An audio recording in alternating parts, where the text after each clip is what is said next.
My message tonight, winning the lost, one at a time. One at a time. Some of the battles that you're fighting started long before you got here. That's part of why you're tired. Some things that we fight are generational. So when John is describing Jesus, Matthew gives you the genealogy, but he does it through the people. John starts way before that and says, in the beginning was the Word, and the Word was with God, and the Word was God. And if you go all the way to the back of John's gospel, he says, these things were written about Jesus that you may know and believe and have life in his name. But he says something crazy. He says, these are just a few of the things that he did. He said, I just gave you what you could handle. I just want to give you a glimpse of who he is by showing you what he did. You need a proper view of who Jesus is. Because when you really know who Jesus is, it changes how you worship. I know I'm right about that. Once you realize he's not just a man upstairs, once you realize he's not just some higher power, but he's God in the flesh.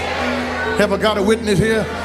Once you realize that it was Jesus who woke you up this morning, Jesus that opens doors for you and makes your life make sense, Jesus who died for you on the cross, Jesus who kept you from losing your mind during your divorce, Jesus who helped you to raise your children by yourself, Jesus who's letting you run on that car with fumes in the gas tank until you get paid next Friday. When you know it was nobody but Jesus who's making that boy come home after you've been praying for him, when you realize who he is, it changes how you worship.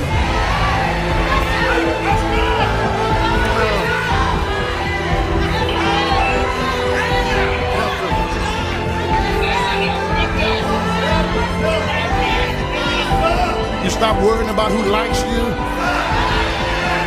and who does not like you and who's on your side, who's talking about you. That no longer bothers you once you get a good view of Jesus Christ. Have I got a witness? If you know you've been saved, if you know your name is written in the Lamb's Book of Life, that changes your priorities. That changes even how you get up to come to church. Somebody here over 50, or somebody who was raised in the house or in a family with some old people will help me testify.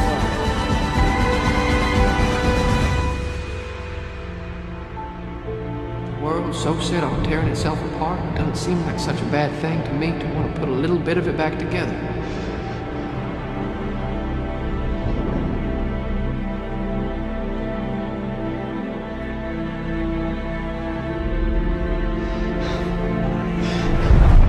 Everybody else is doing everybody else. Everybody else jumps in, does things quick without thinking, like the damn idiot fools we were. What is it you want of me? I don't understand. Lord, help me get one more. Division will not stop us from reaching the lost who are dying without Christ. Financial crisis will not stop us. Whatever the world goes into, from this point forward, it will not stop us. We will get up under the burden of carrying Jesus into all the world. The church was not built on stallions, the strong and the powerful. He chose lowly people, the fishermen. He chose normal people, ordinary people, just common people that would get up under the load.